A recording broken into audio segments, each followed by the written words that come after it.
Okay, a question that I get from a ton of you is, where do I start if I want to start a podcast? And I love when answers are simpler than we expect them to be. So I want to tell you about a resource that's changed the game for us with our podcast, and that is Spotify for Podcasters. If you want to start your own podcast, Spotify has a platform that makes it so easy. You upload your episodes and then Spotify actually distributes it everywhere onto all platforms and even helps you earn money so that it can be profitable for you and a blessing for you, your family, your people. Spotify for Podcasters lets you record and edit your podcast literally from your phone or your computer. So if you don't have a fancy setup, it's okay. You can immediately get started today. Then again, you distribute it to Spotify and everywhere else that podcasts are available. You can also do video podcasts, which sounds like a dream to me. And when you want to take conversations with your people to the next level, you can do Q&A and polls, all sorts of fun things. You can earn money with ads and podcast subscriptions, or you can just get started using what you've got for the good of others and the glory of God. Check out Spotify for Podcasters. I use it. I love it. I highly recommend it. Download the Spotify for Podcasters app. I have it on my phone, highly suggest, or go to spotify.com/podcasters to get started today.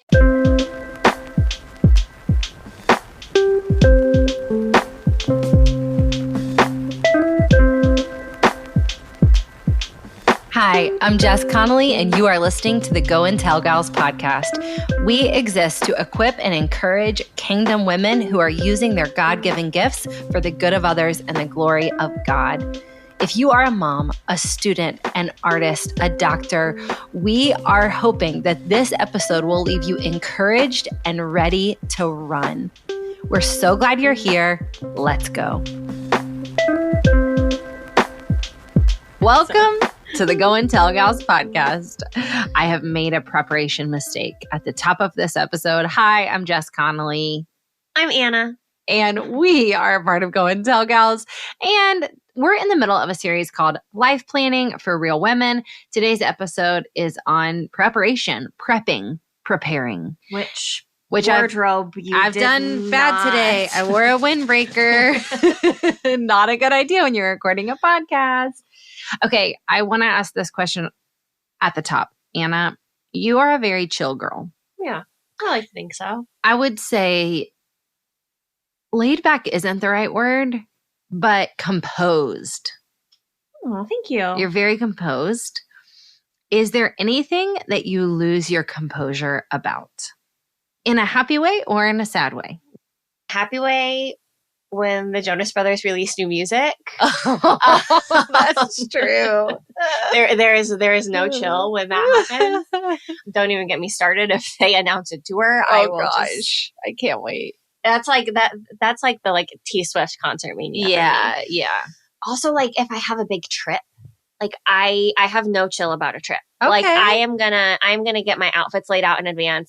Let's be honest, I'm probably gonna buy 90% new outfits that I don't need, but for whatever reason, vacation Anna needs a different wardrobe. I feel it. Yeah. Okay. I'm sure there are probably things that I'm not chill about. But in other ways you're too, pretty still chill. Which is interesting because on the podcast we talk about how we're not breezy, but you're not breezy, but you are composed. Thank you. I'll take that. That sounds great. Well, sounds great you can receive that. I'm asking you this question because I have learned something about myself. Did I think I was composed before? No, I did not, in fact, think I was composed. But when I listened to last week's episode of Life Planning for Real Women, I just listened to the episode to tune in, see how it sounded, hear what the people were hearing. The listener's experience. And I was devastated to find that I sounded like a wild animal on drugs. No, I sounded disturbed. I was really embarrassed for myself. I was like, life planning is great. I love life planning. I want to plan your life. Let's do it. Plan life. I love a plan, blah, blah, blah. I was crazy. It sounded a little bit like you were listening to it at 1.1 yes. speed, but that's all. If you guys listened to last week, get so many words out. If you thought that my audio was sped up, it was not. That was me. That was just me talking. So today, I'm going to come to you like this. No, you're not. I'm going to work on it. No, you're not. I'm going to try today, because here's the real truth. I'm more excited about preparation than I am about anything else. And I believe... I can't do that. I believe that how you prepare for your life could change the game for you. So we're going to get ready to hop into today's episode. We have no chill, but we're going to try to talk slower than last week. Why don't you just talk faster and then I'll sound more normal? Deal. All right, take a deep breath. We're ready. Let's go. All right, friends. Today's episode, Life Planning for Real Women, preparation, is for my friends who are always late. This is also for my friends who are often overwhelmed. Today's episode is for my gals who find themselves often let down after an event, and for the ones who struggle to be present. So if any of those describe you, we're so glad you're here. And if you are listening to this episode and you have a friend, what I want you to do is I want you to screenshot. If you have a friend who is always late, or if you have a friend who constantly finds herself overwhelmed or like let down or frustrated that a situation is over, or like not even noticing that something happened because she's never present, I want you to screenshot this and just on your little phone, and I want you to text it to her and say like, I love this podcast episode so much. I think you'd like it too. I'm not at all being passive aggressive. No. Okay. Also, if you received this episode from a friend, it doesn't mean that you're the late one. Anything, but you could be. Yeah, maybe just open the ears and receive whatever God has for you here. So I want to do a tiny asterisk about being late. Okay.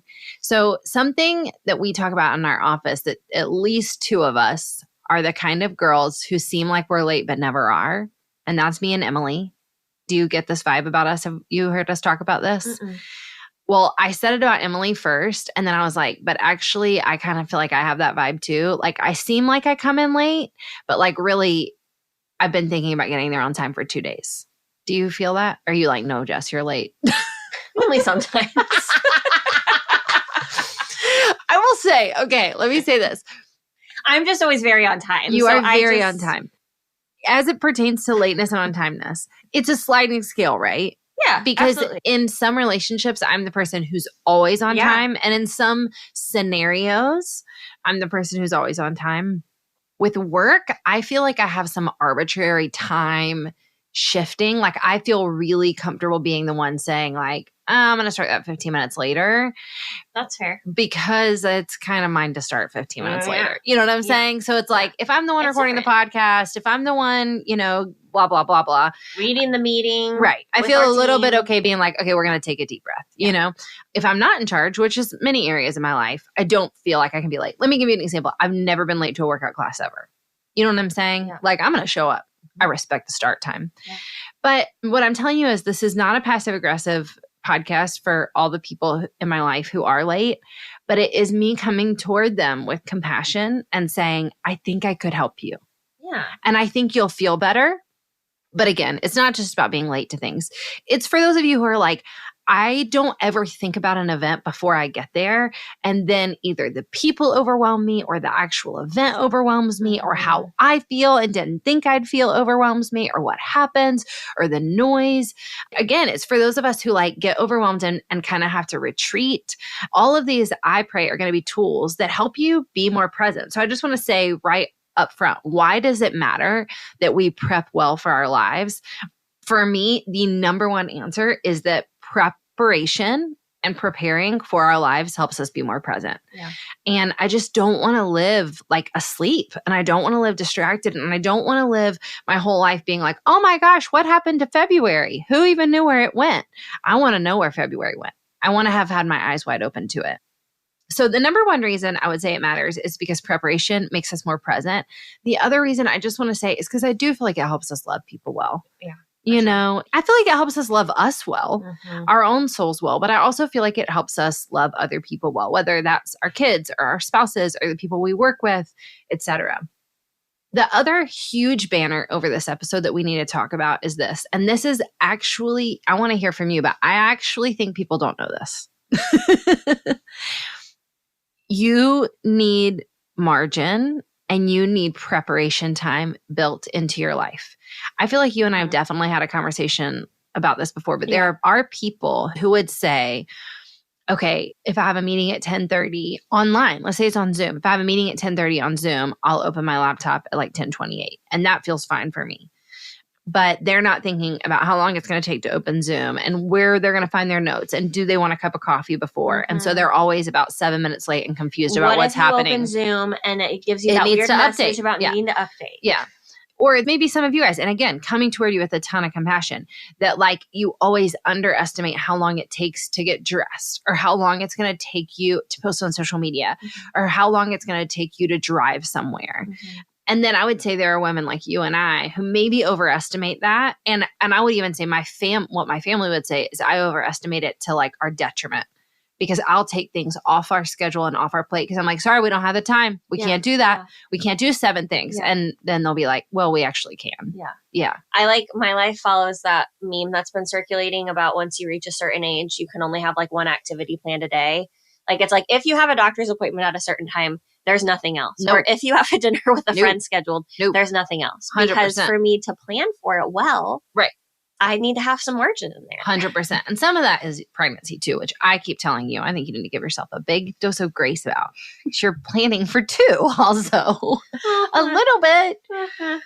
Okay. You need margin.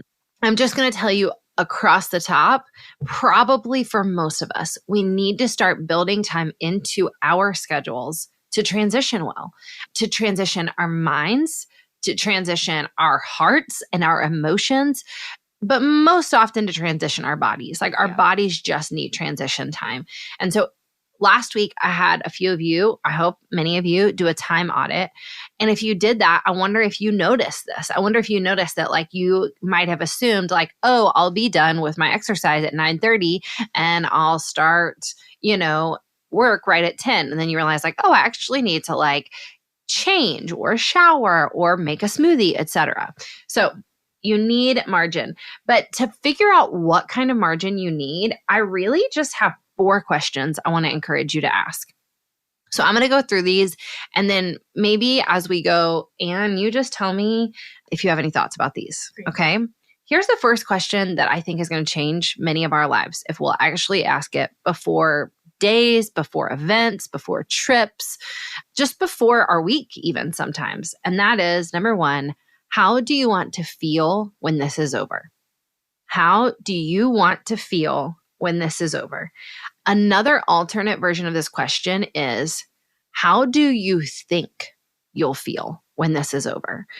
And now I want to start right here with our emotions because I think that when we prepare, again, sometimes we think about our bodies or sometimes we think about life hacks or schedules or clothes or food, etc. But we don't think about our emotions and they're often taking a lot of our energy as we catch up to how we're feeling and as our brains catch up. So let's just start at this week. Like this is actually, you and I are in this like really interesting transition, pivotal season. You're going on maternity leave soon. How do you think you'll feel or how do you want to feel after this week is over? I want to feel at peace. Yeah. I want to feel like confident. I love that. Yeah. Thanks for being so vulnerable right there. I'm in an interesting, like, the next few weeks are big transition weeks. And by that, I just mean they're not going to be normal weeks for us at all. Like we're transitioning into a new season, but we're never going to live a week. Team members kind of starting, like other team members leaving. 100%. New projects starting. Shifting. No. Yes, we're moving the office. Oh, deep breath. We're going to leave feeling peaceful and confident. We are peaceful and confident. How I want to leave this week is I want to leave feeling obedient and free. Both. I want to feel like I did what God asked me to do. I checked the boxes that I was supposed to check, but also that I was free from the obligation of the things I wasn't supposed to check. Yeah. I want to invite you to start asking this question, like maybe in your journal at the beginning of a day, or maybe with a spouse or a friend at the beginning of the week. Ask it before a big trip. honestly, if you want to stop feeling disappointed on your vacations, ask this question of your family, even your kids at the beginning of a trip. How do we want to feel when this is over? Mm-hmm. What do we want to have said we did? How can we live into that and adjust that? So the number one question for preparation is asking, how do you want to feel when this is over? Here's your second question. This one is heavy on the leadership side. And that is, how do you want other people to feel? How do you want other people to feel? Now, listen, I believe if by grace through faith you walk with God, you're a daughter of the King, you know, how you interact with him and experience the world, all of that matters. It's not like you're just some cog in a wheel and you have to take care of everybody else. But I also know that because you're listening to the Go and Tell Gals podcast, you're a leader. Many of you are mothers, you are friends, you are spouses, you are partners. And the way that you show up for other people also has a huge impact on how you experience your day. And so I want to just say right here that it can be really important to ask this question in preparation. After I encounter people, how do I want them to feel? How I almost always answer this question and feel convicted is I want them to feel like I paid attention. And I would say in the question of like late, overwhelmed, let down, none of those are my struggle, but being present is my struggle. And like multitasking is a struggle. And so I have to be so crazy intentional. And it's interesting how it shows up with just certain people in my life. Like I'll just talk about my kids, my teens. I don't know that any of them want me to be more present in their life. We're good, Mom. And this is kind of just a teen mom thing. Like they're all like, get out my grill, take a step back. But my 9-year-old, my 10-year-old, he just turned 10. Like when I go to bed at night, if I feel regret about the day, it's most often about him. Like, did I see him? Did I laugh at his jokes? Did I take my AirPods out when he was talking to me because I was doing the dishes? Just did I like look full on at him? But also with my husband, Nick and I had a conversation a few months ago where he said like, hey, I'm kind of constantly calling you to check in on you during the day. And I was like, I know. Yeah, I love that. And he was like, I need that back. Mm-hmm. I need you to call and check on me and just say like, hey. And he's like, not because you feel like you have to, but just because you want to check in with me. And so even on the way here from my workout class to driving to the office, that is something I would have never done. For years, I would have just enjoyed the quiet, you know? And now when I'm transitioning, I just try to like touch base with him because I want him to feel seen and checked in on. But I also think about this a ton going into church. How do I want people to feel after I see them? Do I want them to feel seen? Do I want them to feel encouraged? Do I want them to feel empowered? And how can I live into that with the way that I show up for them? And again, I'm not harping on the late stuff, but I will say, for those of us who have kind of written this banner over our life, like I'm always late. If you want people to feel important, leaving enough margin to meet them on time is a big way you can do that. Yeah. You know, and honoring their time in that way. For sure. Yeah. That's good. Whew. How do you want others to feel? Amen. I'll tell you what, I want you to feel peace and confident. Is that what you said at the end of this week? I'm going to be living into that in Jesus' name. All right. Question number 3. This one's simple. And this one, honestly, if you just take the time to ask it, you're going to know all the answers to it. But what do you need?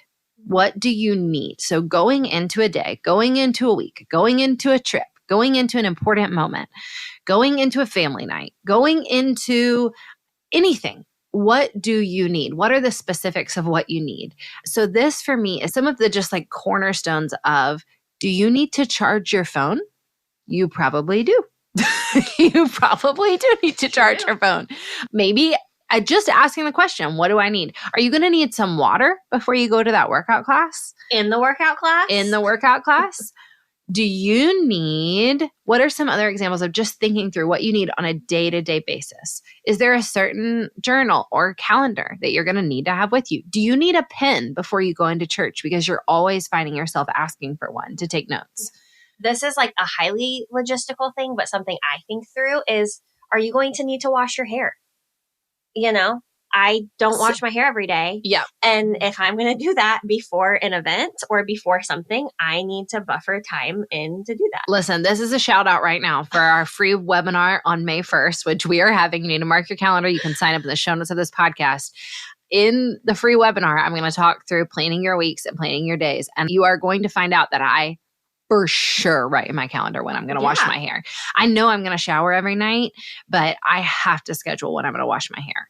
100%. That's a great one. When do you need to wash your hair? Don't be surprised by that. No, don't let that sneak up on you because you know that takes some extra time. Don't let it sneak up on you. That's going to make you be late if you do that last minute. So good. You cannot hair wash willy-nilly. Yeah. An easy one here that a lot of people are going to be like, oh, I take this too far. And then some people are going to be like, not for me, is grocery planning, meal planning. You and I talk about this a good bit about what's right for what different seasons. When in my season with 6 people in my house, grocery planning is a science.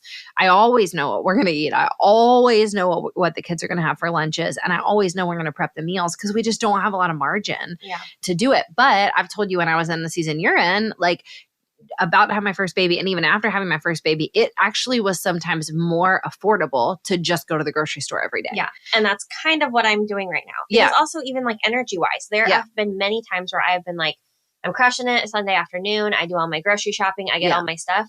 And then like Monday night or Tuesday night rolls around and I am way too tired to cook that nice dinner that I bought all the ingredients for. Yeah. And then, you know, you're kind of stuck. 100%. So for me, it's not forever to be in like a reactive mode like this, but it's what's working in this moment. And you're definitely saving more money if you're not wasting food. So it's, you know, it's like, I think it's just determining what works for your season and not letting anybody else's preparation become like a guide, but really, again, going to these questions and saying, how do I want to feel when this is over? How do I want other people to feel when this is over? What do I need? And maybe even with an asterisk there of what do I need in this season? Because that's going to shift and that's going to change. Yeah. Okay, this is my favorite preparation question. And I think, again, it has the capacity to change the world. I would also say this is my superpower. This is the one I excel the best at. So my last question is, what do you want? What do you want? When I'm asking this, I'm really asking like, what's going to help you enjoy your day? What's going to help you enjoy this week? I know in the name of Jesus, you're going to love, you're going to lead, you're going to work, you're going to serve, you're going to press in, you're going to do hard things. I know that about you. I know that about me. I'm going to show up and I'm going to do stuff that I don't super love doing, but I'm going to do it because it's obedient to God. And I'm going to do some things that I love doing that are very difficult. So I want to ask the question, what do I want? As I'm doing all of those things, how can I experience abundance and delight? And I'm not saying excess. I'm not saying like, you know, do I want a new pair of earrings every week? But I'm saying what is going to make me be able to show up and feel awake and alive to my life in a way that makes me enjoy it. Yeah. So I'll give you a few of my examples. And I foreshadowed this last week. I told you guys, for example, I'm the Mr. Rogers. I'm a hardcore Mr. Rogers in our office. If you're old enough to remember Mr. Rogers, he would come in from outside. He would sit down. He would change his shoes. He would sometimes change his sweater. Often. He would typically hang it up in the closet. Pretty much. Yeah. And what I do almost every day when I come into the office is that after I have exercised before I come into the office, I change my watch band. I change my shoes. I keep a set of toiletries here in the office, which was a super smart investment that I feel like has changed the game for us. So here in our office, I keep face wipes, face oil, moisturizer, and deodorant. And I will do a like 4-minute quick change. I'll put on new earrings. I will put on a necklace and I will change my watch band from my black sporty watch band to my gold watch band. The whole thing takes me about 4 minutes. But instead, I don't feel like, oh, I just came from a workout and I'm crazy all day. I feel kind of cute. I feel a little bit put together and I feel awake and alive to my life. And all of that is just because I said like, hey, what do I want? Well, if I'm already going to be here, if I'm going to be doing hard things, if I'm going to be working, you know, a solid 40 plus hours a week and sometimes early in the morning and sometimes late at night, how do I want to feel when I show up to that? But also, I want to give you another example of this. I know I've shared this on the Go and Tell Gals podcast, but on the far opposite end of the spectrum, this would be from like my stay at home mom season. I've shared this in the past that when I really started to fight postpartum depression and take some authority and freedom in my own life, one way that I just took care of myself is that I kept fresh limes in the house, and I would slice fresh limes and put them in my sparkling water. I would get the plain sparkling water instead of the lime sparkling water, and I would just squeeze a little fresh lime in there. How much is a sparkling water? I mean, I would get the off-brand. They were like 10 cents. How much is a lime? 30 cents. But just that one small little thing, just showing myself like, hey, you matter. This is okay. It's okay to just enjoy this moment while you do this very hard thing of being a stay-at-home mom. Change the game for me. Yeah. So I want to ask, what do you want? And I'm going to put you on the spot and I'm going to say, is there anything you want this week? It's such a big week, but is there anything first of all, it's one of the last weeks that you're not going to have a baby. It is the last week you're going to be in the Go and Tell Gals office. So is there anything that you're like, you know what? I want this. Something that I have already communicated to my husband, because also as a little preface or after this, I don't know the word is. But with all of these questions, it is also important that if someone else could potentially be involved to communicate these things 100%. To that person, because people are not mind readers and you don't want to leave feeling frustrated with someone else or, being a little short towards them. So something that I have communicated to my husband is that I want to have a really nice date night before our baby comes. I love that. Yeah. Just a one last, we know that our lives are not over when she is 100%. But you need one great date. Yes. To kind of mark the season. And I love that. All that. So we are making a reservation at a nice restaurant. Love. And just having like time set away that we are preparing for. Yeah. To just be able to, connect one last time before our life changes for a minute. Yeah. So that's one big thing. I love that. Another thing that I have found myself wanting is, I guess it kind of goes in with margin, but just maintaining some of the rhythms that I already have that are easy to like go to the wayside. So for example, I have been very adamant about making myself a morning smoothie. That is just something that I do. And some days if I'm running late, I don't do it and I'll grab like a bar out the door. Yeah. And those days I just don't feel as put together. I just don't feel as ready. Yeah. Where when I take the time to put my banana and spinach and everything else and blend it all up and drink it on my way to work, it just it makes me feel more ready and more like prepped for the day that I have ahead. Yeah. And so for me, it's really just like taking the time and I don't know. Yeah, I guess just taking the time to do that for myself. The minutes feel like they could be filled with so many different things right now. Like I'm kind of at a point where I feel like, I should be sanitizing bottles and washing baby laundry and doing these umpteen other things on my task list. Yeah. But it's about like setting that aside and knowing like you need time for you to like feel these things too. 100%. I love that so much. So, and I feel like you brought up a really great point that all of these questions, how do you want to feel this when this is over? How do you want other people to feel? What do you need and what do you want? All of these are great questions that you can ask in community. Yes. And all of these are great questions you can ask other people. Yes. Yeah. Especially like people who you're doing life with, whether that is a spouse, a friend, a roommate, whoever that is, if it is potentially going to like affect them, affect their schedule, or you want to invite them into it with you. Yeah. If you're going to potentially have expectations about something. Yep. Like it's healthy and very fair to them to ask them these questions. 100%. Love that so much. Okay, I want to just hit a few little like preparation hacks. I don't even know that these are great hacks. I mean, I don't super know what a life hack is. I guess I don't know. I feel like I say it a lot. Like, is it anything? I know. I'm always like life hack, and then I'm like, I don't know. That wasn't it really. But it's the word we'll use. I'm trying to think of the one I most recently told you guys. Oh, this is an example of question number 4. What do you want? That I realized that I love running to my yoga class, and I bought a running vest, and I feel like I remember I was like, this is such a hack. I bought a running vest so I can put my yoga towel in it and my phone in it and all my little things in it. And then I go to my yoga class and I walk back, but it wasn't a hack it was like an emotional hack. It just made me so happy. Yeah. It made me so happy to take that time with God and myself, once a week. Okay. I just want to encourage you to think about standard places and rhythms where you notice, I wish I had prepped here. This is an example that always comes up in our family, and I love encouraging other moms with. Today is April 18th. We're recording this on April 18th. Last night was April 17th, and my family had our first meeting about the summer. To be honest with you, it was too late. And here's why. Because then I went to go start finding camps for my 10-year-old, and all of the ones he wanted to do this summer are full. We really should have had our summer meeting in February. But again, I've got the 3 teenagers who don't need camp. So my head wasn't at the game. You know what I'm saying? And now I got to go back and get my head in the game for the 10-year-old. But we just had our kind of like normal spring family meeting. Every family I know who has multiple kids, and specifically school-age kids, May is the craziest month of the year.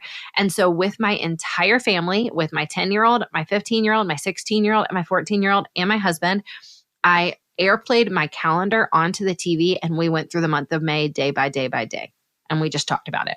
And like expectations, and here's what's going to happen, and here's who has a party, and here is who has a concert, and this is when I have to travel for work. Let's just talk about it all. So that's a kind of a standard rhythm that comes up. But I want to encourage you to think about certain supplies that you could keep in certain places, or certain like triggers of you like always notice, I always need this. Mine that I would give as an example is that I always want gum right after the sermon at church, because I'm very concerned about my breath when I pray for people. And I've had like 4 cups of coffee and communion. None of that aids my breath in the slightest. And so then somebody comes up for prayer and I'm like in their face and I feel insecure about it. So I started thinking like, I've got to do better at always having gum for me right after. So now what Nick and I will do is, depending on whoever is teaching, while the other person is teaching, we either put a piece of gum or a mint on their chair. So when you walk back to the chair, you don't even have to do the awkward open the gum thing. It's just on your chair for you. But just, think through certain rhythms of scheduling and places where you are like, I need some prep here. I notice this keeps coming up for me. Yeah. And then here's my final encouragement. At some point, the preparation has to be over and you got to live. So if you're anything like me and you could maybe over prepare for things, maybe remember, not me. I don't think through every day 17 times over. Sometimes, if you're like me, sometimes we also just got to live, and we also have to make mistakes and go scared and go a little unsure and collect the data and try again next time. Yeah. So if you have not already, sign up for our free webinar on May 1st. You can find it at the link in any of our social media profiles or here in the show notes, wherever you're listening to the podcast. It's free. We're going to talk about specifically what it looks like to plan your day, your week. I'm going to show you how I do it on my iPad, how I do it on my phone, how I do it on my computer. We're going to take it too far. And we'd love to have you there. Do you feel prepared for today, Anna?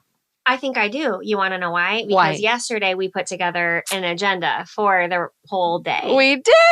So I very much feel prepared for today because I know what to expect and what's coming. I love an agenda.